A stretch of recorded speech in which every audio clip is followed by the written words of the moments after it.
Flashback episode. This is actually a great technique that is used in movies today and it has taken from literature. Flashback episode বা flashback technique যেটা সাহিত্য থেকে নেওয়া হয়েছে, যেটা বর্তমানে সিনেমা জগতে অর্থাৎ মুভিতে ব্যবহার করা হয়।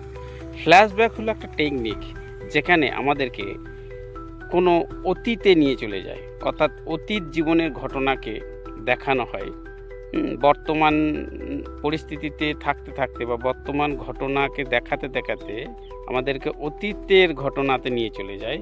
তারপর সেই অতীতের ঘটনা দেখানোর পরে আবার বর্তমানে সেই জায়গাতেই এনে আমাদেরকে স্থির করে দেয়।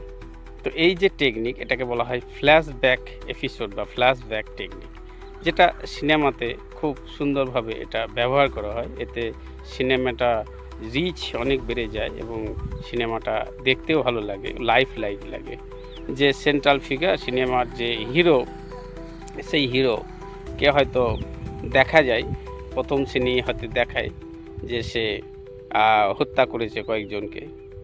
জাজের সামনে তখন সে বলে বা জাজরা যখন বলে তাকে যে তুমি কেন হত্যা করলে, তখন সেই নায়ক বা সেন্ট্রাল ফিগার সে পুরো ঘটনাটা বলতে থাকে এবং বলতে থাকে কেন সে কিভাবে হত্যা করলো, কি অন্যায় হয়েছিল তার উপর। এইসব বলতে বলতে সে অতীতে চলে যায় এবং অতীতের সমস্ত ঘটনাটা বলতে থাকে। বলতে বলতে বলতে সেই জায়গাতেই আবার এনে দাঁড় করিয়ে দেয়।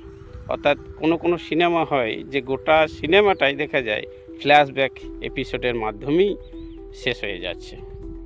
এরকম অনেক সিনেমা রয়েছে যেগুলো ফ্ল্যাশব্যাক এপিসোডকে বেস করে তৈরি করা হয়েছে। এরকম অনেক সিনেমাই রয়েছে বলিউডে, বিশেষ করে সলেখা আছে, সানি দেওয়ালের একটা বিখ্যাত সিনেমা সলেখা, যেখানে দেখানো হচ্ছে লাস্ট সিনটা দেখানো হচ্ছে এবং ফ্ল্যাশব্যাক এপিসোডের মাধ্যমে পুরো সিনেমাটাই দেখানো হচ্ছে, পরে আবার ওই জায়গাতে এনে যোগ করে দেওয়া হচ্ছে। তারপর মিঠুন চক্রবর্তীর ফুল আর অঙ্গার, এটাও একটা ফ্ল্যাশব্যাক এপিসোডকে বেস করে করা হয়েছে। এইভাবে দেখা যায় যে এই ফ্ল্যাশব্যাক এপিসোড যেটা সাহিত্য থেকেই নেওয়া হয়েছে টেকনিকটা, যেটা বর্তমানে মুভিতে ব্যবহার করা হয়, এটা একটা অসাধারণ টেকনিক যেটাকে বলা হয় ফ্ল্যাশব্যাক এপিসোড।